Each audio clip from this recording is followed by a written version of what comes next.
자, 이번 영상에서는요, 신뢰도 예측에 대해서 한번 다뤄보도록 하겠습니다. 자, 앞으로 3개의 영상에서 신뢰도 예측을 말씀드릴 건데, 이번 영상은 신뢰도 예측의 개요에 대해서 말씀드리도록 하겠습니다. 자, 여러분, 신뢰도 예측은요, 우리가 주로 지금까지 다뤄왔던 신뢰성 시험평가와는 다르게 실제로 시험평가를 하는 것이 아니라 말 그대로 예측을 하는 것입니다. 우리가 어떠한 도면이 있거나 또는 어떤 BOM이라고 하죠. Bill of Materials가 있을 때 그 도면을 보고도 예측을 할 수 있고요. 어떤 프로토타입이 나왔을 때 어떤 시제품을 토대로 해서 뭐 어떤 전기적 스트레스나 온도 같은 것들을 측정함으로써 실제 시험이 아니라 동작하는 상태에서 예측을 할 수도 있습니다.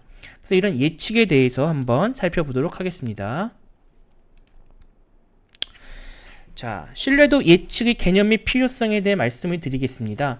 먼저 예측은요, 밀 핸드북 217F에서 가장 먼저 언급을 하고 있는데 어떤 규격서 또는 데이터북이란 곳에서 부품이나 어떤 디바이스의 수명, 고장률을 제공하고 있습니다.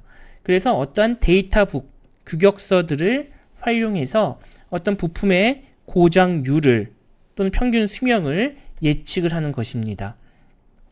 자, 그래서 우리가 크게 신뢰성 예측과 부품 신뢰성 예측으로 구분을 할 수 있겠는데요. 우리가 여기서 신뢰도 예측을 한다라고 했을 때의 기본 가정이 있습니다. 뭐냐? 신뢰도 예측을 할 때는요, 실제로 시험을 하는 것이 아니잖아요? 그러니까 모든 부품은 지수 분포를 가정합니다. 자, 부품의 지수 분포를 가정한다는 것은 달리 말하면 어떤 의미일까요? 우발 고장만을 묘사한다는 거죠. 그러다 보니까 우리가 주로 꼭 그런 건 아닙니다만 주로 적용되는 분야가 전자 분야의 PCB 단위에서 많이 적용이 되고 있습니다. 그러니까 고장률, 지수 분포를 가정한다는 것은 곧 고장률이 일정하니까 시간에 따른 고장률이 일정하고 그것의 역수가 평균 수명이 되는 이러한 성질을 기본적으로 갖고 있다. 이렇게 말씀을 드리겠습니다. 우선 이것부터 전제로 하고요. 그리고 예측은 부품보다는 주로 단위가 시스템 단위가 되겠습니다. 시스템 단위에서의 예측이 되겠다. 자, 이 부분을 좀 먼저 말씀드릴게요. 자, 예측하는 목적에 대해서 한번 보겠습니다. 먼저 초기 설계 규격, 계획서, 제안서에 신뢰성 요구 조건을 수립하기 위해서 그렇다. 자, 어떤 우리 제품의 신제품을 만들 때의 요구 조건을 먼저 알기 위해서. 즉, 제가 삼성전자 휴대폰의 디자이너예요.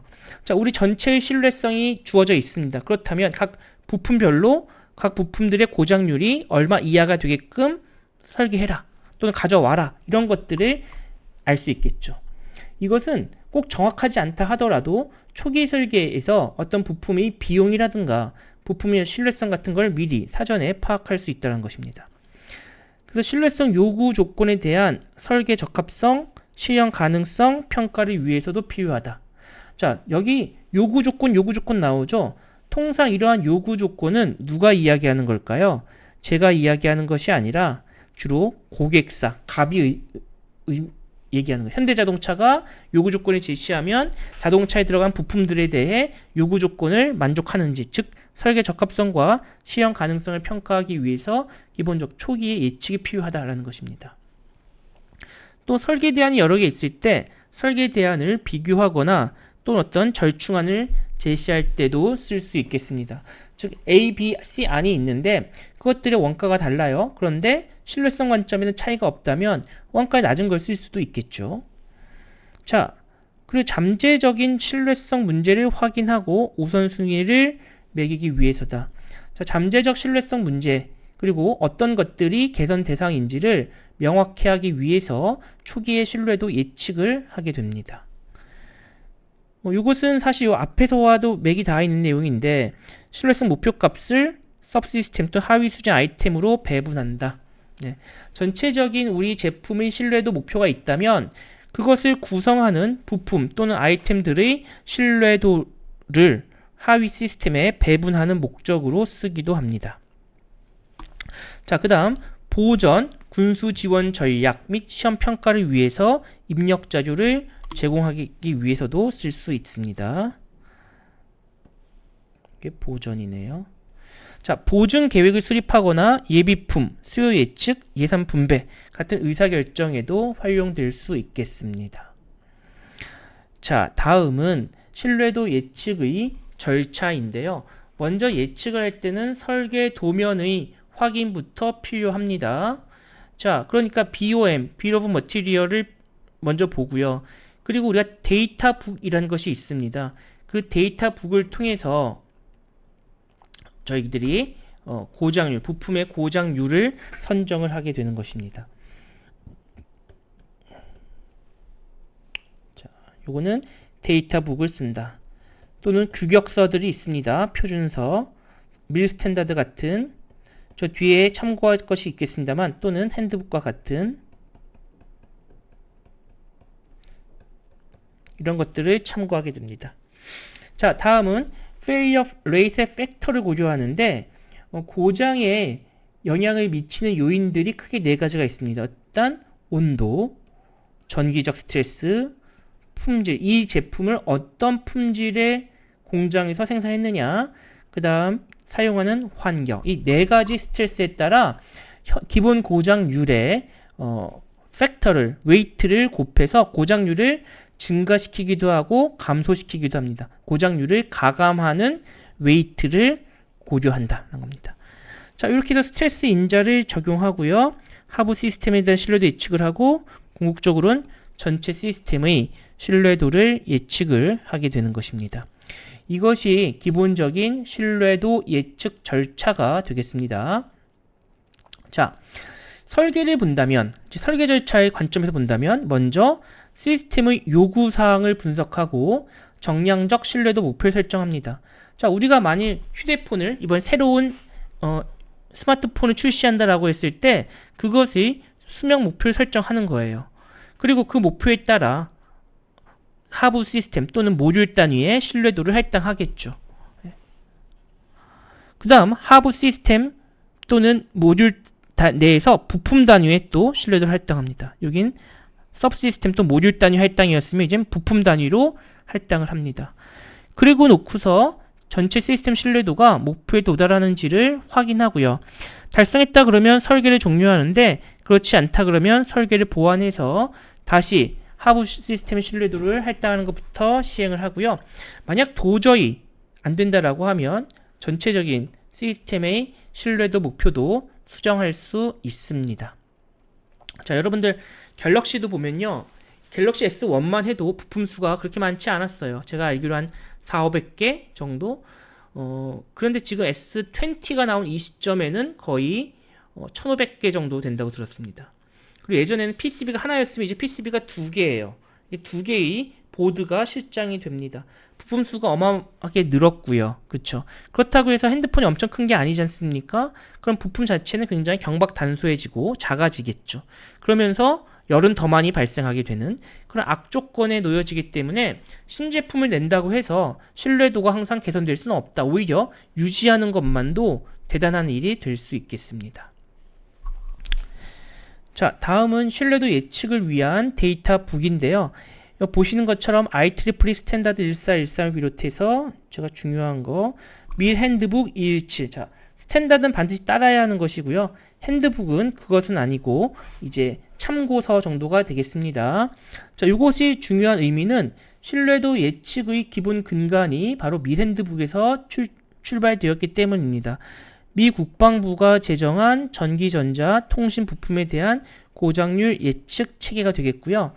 더 이상 미 핸드북에서 미 국방부에서 내고 있지 않아서 리악이라고 하는 어떤 민간 기관에서 요 국방성에서 발표했던 217을 개정한 프리즘이라고 하는 예측 규격서를 출시했습니다. 그리고 제가 주로 활용할 것은 요 텔코디아라는 규격인데요. 텔코디아는 밀 핸드북 217을 기초로 해서 만들어진 텔코디아 테크놀로지에 의해서 개발된 고장률 예측 규격서인데 이것이 비교적 최신에 개정이 되었습니다. 최신에 개정이 되었다는 것은 최신 부품을 많이 포함하고 있고요. 고장률도 과거보단 더 낮게라는 거 이제 고장률이 더 좋게, 고장이 더 안 나게 추정을 하고 있는 것이 왜 그럴까요? 아무래도 10년, 20년 전보다 최근은 더 부품의 고장이 많이 나지 않겠죠. 그렇죠? 그 다음에 이거 번호 좀 달렸습니다. MPRD, EPRD 같은 규격들도 있습니다. 이 EPRD, MPRD는 현존하는 실제 데이터, 필드 데이터를 수집해서 만든 규격서가 되겠습니다. 이렇게 다양한 규격서가 있는데요. 우리는 조금 텔코디아에 초점을 맞추어서 좀 설명을 드리고자 합니다. 어쨌든 여러 예측 데이터북이 있지만 그 중에 우리가 적절한 것을 선택해서 할 수 있다. 그리고 꼭 데이터북에 있는 것만 하는 것이 아니라 우리가 부품사, 회사에서 제공하는 고장률을 사용을 할 수도 있겠습니다. 자, 각각에 대해서 보자면 밀 핸드북의 역사를 한번 보겠습니다. 미 국방성에서 제안한 것이고요. 62년도에 처음으로 이제 제안이 되었고요. 특히 이 방식은 파트 카운트 방법과 파트 스트레스 방법으로 구성되어 있습니다. 파트 카운트는 말 그대로 부품의 숫자, 그리고 어떤 부품의 종류인지만 계수해서 고장률을 추정하는데 주로 초기 설계 단계에서 적용할 수 있습니다. 이것은 아직 도면 단위에서 제공하기 때문에 특별한 스트레스 인가할 수가 없죠. 반면에 두 번째 체크한 파트 스트레스는 사용 조건, 정기적 스트레스와 같은 상세 파라미터가 결정된 이후에 사용이 되게 됩니다. 이것은 특히 정기적 스트레스가 디지털 신호 같으면은 도면에서 확인 가능합니다만 아날로그 신호인 것들도 있어요. 그러한 것들은 우리가 프로토타입, 시제품을 만들어 놓고 직접 전류계로 또는 전압계로 측정을 해야 되는 그런 상황도 있을 수 있습니다. 어쨌든 신뢰도 예측의 기본은 바로 밀 핸드북에서 출발이 되었다라는 것이고요. 자, 고장률 어떻게 추정하느냐죠. 여기서는 기본 고장률이라는 게 있습니다. 그 람다 베이직이라고 두고요. 거기에 파이 i가 있는데 이 파이는 부품별 환경의 보정 요소가 되겠습니다. 어떤 환경에 노출되는지, 이 부품의 품질은 어떠한지, 전기적 스트레스는 어떠한지 이러한 것들을 고려해서 모두 곱의 형태로 표기를 하는 것입니다. 자, 그렇다면 이것은 하나의 부품에 대한 고장률이라면 시스템의 고장률은 뭘까요? 이 파트가 여러 개 있겠죠? 파트가 K개 있으면 I부터 K까지의 모든 고장률에 합이 된다. 그러니까 부품이 10개다 그러면 첫 번째 부품, 두 번째 부품, 10번째 부품의 고장률 합이 시스템의 고장률이 된다 하는 것입니다. 이것이 성립되는 이유는 우리 고장률이 뭘 따른다? 지수분포를 따른다 하는 것을 알고 있다는 겁니다. 지수분포를 가정한다. 지수분포를 가정하지 않으면 이러한 식이 성립하지 않겠습니다. 자, 밀 핸드북에서 1층까지 나왔는데요. 요 밀 스탠다드 밀 핸드북까지 미 국방성에서 출시를 했어요. 그다음 어느 시점부터 1995년, 벌써 한 25년 전이네요. 95년 이후부터는 신뢰도 예측책이 예측 데이터북을 더 이상 미 국방성에서 개정판을 내고 있지 않습니다. 그래서 민간에서, 리학이라고 하는 민간에서 특정 분야에 적용되도록 특히 전기전자 자동차 쪽에 개발이 됐고요. 고장 물리에 대한 중요성이 드디어 증대되었습니다. 그래서 고장 메커니즘, 모드, 유발 스트레스에 관심을 가져서 새로운 데이터북을 리학 17 플러스로 출시하게 된 것입니다. 자, 또한 과거에는 어떤 부품의 고장률 추정에만 초점이 맞추어졌다면 이제는 시스템 중심, 설계 제조 같은 것들도 고려한 시스템 중심의 예측이 필요하다는 배경으로 2006년도에 리학에서 출시해서 프리즘이라는 방법으로 제시하게 되었고요. 밀 국방선 더 이상 예측에 관심 갖지 않기 때문에 밀 17을 대체한 것이다. 자, 부품 수준의 12개 모형에 대해 독립적 시스템 모형이 존재하고요. 고장 요인들에 대해 프로세스 등급 과정을 거쳐서 모델을 개선하고 있습니다. 자, 그래서 217과 217 플러스를 간단하게 본다면 217은 기존의 부품, 구성품 단위였고요. 어떤 부품에 대한 스트레스에 의해서 시스템 고장이 야기된다라는 것이 기본 가정이었습니다. 그리고 명시적으로 지수분포인 것을 가정하고 있고요. 오퍼레이팅 타임을 기본 가정으로 가져갑니다. 반면 217 플러스는 고장은 부품뿐 아니라 시스템 수준의 고장 요인이 있다. 그리고 소프트웨어의 고장의 요인도 있다라는 것을 가져갔고요. 명시적이지 않지만 여전히 지수분포로 가정하고 있고요. 여긴 캘린더 타임으로 시간을 가져가고 있습니다. 자, 밀 217은 팩터의 단순 곱이에요. 그래서 부품의 유형에 따른 그냥 파이 팩터만을 고조해서 모두 곱해버립니다. 그러니까 하나의 팩터가 크냐 작냐, 어떤 팩터가 0이면 바로 그냥 확 고장률이 떨어지거나 또 어떤 팩터가 크면 확 고장률이 커지는 그런 부분이 있었습니다. 반면에 217 플러스는요, 곱셈과 덧셈으로 복잡한 부품별 모형을 갖고 있어요. 12가지 부품별 모형을 갖고 있기 때문에 하나의 팩터에 덜 민감하다는 겁니다. 무슨 말씀이 여기는 계속 곱해가니까 여러분. 네, 람다 이렇게 있으면 하나 크고 작고 이게 0이면 나머지가 다 상관없이 0이 돼 버리잖아요. 이렇게 한두 개 예민한데 이것은 그렇지 않고요. 여기 뭐 이렇게 곱해져 갑니다. 파이 2 파이 3 이런 식으로 정확하지 않습니다만, 그러니까 뭐가 하나가 0이더라도 나머지 것들이 영향을 받는 그런 모델이 217 플러스 모형이 되겠습니다. 자, 과거의 217은 고장 범주와 신뢰도 성장을 전혀 고려하지 않았는데 217 플러스는 고장의 범주를 고려하고요. 우선 동작일 때와 비동작일 때를 구분합니다. 이 제품이 동작하느냐 동작하지 않느냐를 구분하고 있고, 또 어떤 사이클링, 냉탕 온탕 되고 있는 것들도 고려합니다. 또 중요한 건 신뢰도 성장을 고려하는데요. 무슨 말씀이냐, 부품이 분명히 5년 전에 출시된 부품과 1년 전에 출시된 부품이 동일한 부품이라 하더라도 고장률은 다르겠죠. 고장률은 낮아질 겁니다. 이때 고장률이 10피트였으면 이때 고장률은 3피트 이렇게 될 수 있을 거예요. 자, 고장률의 단위 추후 다시 한번 말씀드리겠습니다. 고장률 단위 failure in time이라고 하는 FIT, fit로 쓰고 있는데 어쨌든 이게 고장률이 낮아질 겁니다. 이것들이 시간이 지남에 따라 고장률이 낮아진다. 달리 말하면 신뢰도가 성장한다. 이렇게 볼 수 있겠죠. 바로 신뢰도 성장 모형을 217 플러스에서는 고려를 하고 있다 하는 것입니다.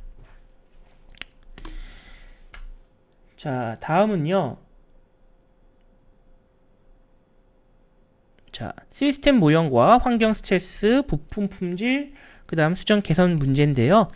217 같은 경우는 시스템 모형을 갖고 있지 않고 그냥 시스템 고장률 자체는 부품 고장률의 합이에요. 이건 지수분포로 가정했기 때문에 쉽게 이렇게 나타난다라고 말씀을 드렸습니다.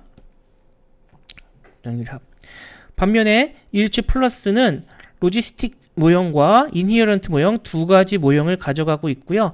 초기 평가치를 산출하고 그리고 프로세스 평가를 통해서 초기에 대한 평가치도 보완하는 그러한 기능을 갖고 있습니다. 그런 절차를 갖고 있습니다. 자, 217은 부품의 고장 특성이 독립이고요. 지수분포를 가정하고 있어요. 만일 부품이 지수분포가 아닐 수 있는데 그렇다 하더라도 시스템은 지수분포를 따른다는 가정을 하고 있습니다. 반면 217 플러스는 베이지안 메커니즘, 개선 메커니즘을 갖고 있고 시험 평가한 것과 필드 데이터 평가를 적절하게 혼합해서 시스템 고장률에 통합 개선하는 그런 절차를 갖고 있습니다. 보시면 아시겠습니다만 217 플러스가 훨씬 복잡하고 어려운 모델이 되고 있습니다. 자, 아까도 말씀드렸다시피 217은 부품 모형의 하나의 팩터로 파일을 고려하고요. 동작, 비동작 이런 건 고려하지 않습니다. 그죠? 환경 변수 14의 종류로 분류해서 각각 다른 값을 적용하고 있습니다. 반면 217 플러스는 환경적 스트레스 37개의 환경 변수를 가져오고요. 동작 온도, 비동작 온도, 습도, 진동 등 다양한 형태의 환경 프로파일을 반영하고 있다라는 것이고, 동작도 10가지 프로파일을 갖고 있습니다. 자, 부품 모형의 부품 품질은 역시 어떤 제조 밀 217 같은 경우에 제조 기업의 품질 시스템을 등급으로 분류해서 등급이 높고 낮음에 따라 고장률을 달리 보정하는 식을 곱했습니다. 반면 217 플러스는 부품보다 시스템 수준의 요인으로 품질을 고려하는데 프로세스를 평가해서 등급화한 값을 적용하게 되는 겁니다. 그러니까 부품 수준이 아니라 바로 시스템 수준의 프로세스 평가를 한다는 것이 217과 217 플러스의 가장 큰 차이가 되겠습니다. 자, 여기 217과 217 플러스 말씀드렸고요. 제가 이번 신뢰도 예측 학부 수업에서 강조할 것은 이 텔코디아 DB를 쓰겠습니다. 이게 적용이 조금 더 간단하고 최신의 DB를 쓰고 있기 때문에 이것을 활용해서 말씀드리도록 하겠습니다. 자, 텔코디아는 AT&T 벨코어에서 분사한 텔코디아 테크놀로지에 의해서 개발이 되었고요. 역시 전자부품에 대해서 특화된 데이터 북이다, 이렇게 말씀을 드릴 수 있을 것 같습니다. 자, 우선 가용한 정보가 한정적인 초기 설계 단계에서 적용이 가능하고요. 용어를 좀 다르게 가져가고 있습니다. 밀핸드북에서는 파트를 부품이라 가져가는데 여기는 파트는 디바이스로 얘기하고 있고요. 구성품을, 거기는 밀핸드북은 파트를 부품을 파트, 구성품을 모듈이라고 표현했다면 여기는 디바이스, 구성품을 어셈블리 또는 유닛입니다. 유닛이 디바이스의 결합이에요. 이게 디바이스의 결합이다. 마치 유닛 하면 단위 이런데 여기서 단위라는 의미는 교체 단위예요. 교체 단위. 사실은 우리가 뭔가 바꿀 때는 부품을 바꾸는 게 아니라 PCB나 모듈 단위로 교체하죠. 그래서 유닛이라는 표현을 씁니다. 밀핸드북 보시다가 텔코디아를 보면 용어가 달라서 서로 혼돈하시는 분들이 있는데 그러지 마시고 디바이스 이거 부품이다, 이렇게 보시면 돼요. 그래서 삼성전자도 반도체를 디바이스 솔루션이라고 하잖아요. 디바이스 솔루션 사업부. 그러니까 디바이스가 반도체 부품을 의미한다라고 볼 수 있겠습니다. 기본 부품들. 자, 구성품은 사용자가 직접 교체할 수 있는 부품의 집합체, 회로팩, 모듈, 플러그인 유닛, 렉, 전원 공급책, 보조장치, 이런 것들을 즉 교체하는 최소 수리 단위를 의미하는 것입니다. 자, 직렬 배치 시스템을 또 가정을 하고 있습니다. 한 구성품에 의해서 구성품이 고장이 발생하면 시스템 전체의 고장을 야기한다라는 것을 가정하고 있습니다. 자, 텔코디아에서는 메서드 1, 메서드 2, 메서드 3을 언급하고 있는데요. 메서드 1은 블랙박스 테크닉이라고 해서 구성품에 대한 정보의 기초에 안정 상태에서의 고장률을 예측을 합니다. 반면 메서드 2와 3는 이제 연구실, 랩의 시험 데이터를 통합한 기술이 되겠고요. 메서드 3는 시험 데이터뿐 아니라 필드 데이터도 함께 고려한다. 시험 데이터, 필드 데이터. 여기는 데이터, 시험이나 필드 데이터 고려하지 않습니다. 밑으로 갈수록 정보가 많다, 이렇게 말씀드릴 수 있겠죠. 그런데 우리가 시험 데이터나 필드 데이터가 있으면 애초에 텔코디아 쓰지 않을 거예요. 우린 기본적으로 메서드 1을 기본으로 말씀을 드리도록 하겠습니다. 자, 블랙박스 테크닉이라고 말씀을 드렸고요. 자, 여기 보면 동작 환경, 사용 온도, 품질 등급, 전기적 스트레스를 고려해서 고장률을 예측한다. 자, 그런데 이 부품에 대한 고장률은 안정 상태의 고장률이 되겠습니다. 자, 그래서 I번째 부품의 안정 상태 고장률, 기본 고장률이 있으면, 자, 이것을 어떻게 가정하느냐? 일단 그냥 기본 고장률이 있고요. 안정 상태가 아니라 그 다음에 품질 인자, 스트레스 인자, 온도 인자가 있습니다. 그럼 그런 것들을 모두 곱하게 되는 것이죠. 자, 여기 보면 품질 인자고 스트레스 인자, 그 다음에 온도의 템퍼러처 인자 해서 각 부품의 기본 고장률을 구할 겁니다. 자, 그럼 여기서 온도 들어갔죠? 품질 들어갔죠? 전기적 스트레스 들어갔죠? 동작 환경 아직 반영 안 됐네요. 그것은 시스템 단위에서 저희가 반영을 하게 될 것입니다. 자, 그래서 여러 개 부품이 조립된 유닛 전체의 안정상태 고장률이에요. 부품 수 방법을 적용하면 다음과 같이 될 건데요. 요게 이제 스테디 스테이트에서의 고장률이 되겠고요. 각각의 고장률에 이게 뭐죠? 부품의 개수입니다. 그러니까 i번째 부품이 여러 개 박힐 수 있겠죠? 그런데 왜 기본적으로 이것의 고장률은 동일할 테니까 그냥 곱해서 가져가면 되겠고, 여기에 무엇이 있나요? 바로 환경인자가 들어갑니다. 유닛 환경인자.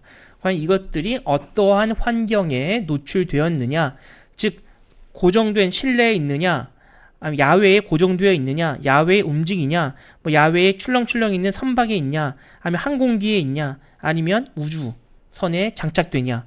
장착되는 환경에 따라 같은 부품이라 하더라도 그 고장률은 달라질 겁니다. 당연히 실내에 고정된 데 있으면 고장률이 조금 더 감소해야 되겠고요. 뭐 비행기나 선박에서 맨날 출렁출렁된 야외에 장착되어 있다 라고 하면 고장률을 올려야 되겠죠. 이 보정 계수가 바로 요 파이 2가 되겠습니다. 자, 이렇게 해서요, 제가 신뢰도 예측의 기본 개념에 대해서 쭉 설명을 드렸습니다. 여기서 예측의 주요 포인트는 우선 수명분포가 지수분포, 고장률은 일정하다라는 것입니다. 제가 다 같은 말이라고 했죠. 우발고장, 고장률 일정, 지수분포, 이건 같은 표현이에요. 시험에 고장률이 일정한 이렇게 나오면 이거 지수분포로 풀어라 이런 말입니다. 우발고장인 제품에 그럼 지수분포로 풀어라 이런 표현이에요. 그죠?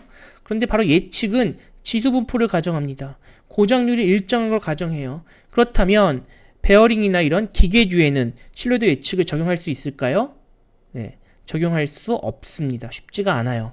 근데 아예 없진 않은데 우리가 지금 이 수업에서는 그 부분까지는 다루지 않겠습니다.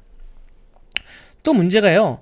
규격서나 표준서의 해당 모델식은 제조사를 구분하지 않고 사용 이력, 고장 이력, 실험실이나 시험평가한 자료 이런 것들을 쓰기 때문에 예측된 고장률과는 당연히 다를 수 있습니다.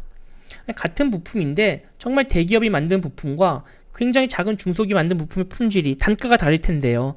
다르지 않겠습니까? 그런데 그런 것들을 구분하진 않고 있어요. 결국은 이게 원가가 얼마인지는 고려하지 않는다는 겁니다. 그렇지만 이 공장의 품질 관리 수준을 보고서 보정하는 팩터는 있어요. 하지만 제조사 자체를 구분하는 건 아니다라는 것이죠. 대성품의 운영 환경들을 확인해서 모델식에 반영한다라는 것이 신뢰도 예측의 주요 고려 사항이 되겠습니다. 자, 이렇게 해서요, 신뢰도 예측에 대해서 쭉 말씀을 드렸는데, 아직 제가 전반적인 내용을 설명드리고 실제로 예측을 해보지 않아서 여러분들께서 조금 혼돈스러울 수 있을 것 같아요. 다음 영상에서는요, 실제로 FMEDA라는 기법, FMEDA의 진단 요소를 포함한 기법이 있는데요. 그것 FMEDA를 활용한 신뢰도 예측을 설명드리고 실제로 예시 문제를 한번 여러분들과 풀어보도록 하겠습니다. 그러면 다음 영상에서 다시 찾아뵙겠습니다. 감사합니다.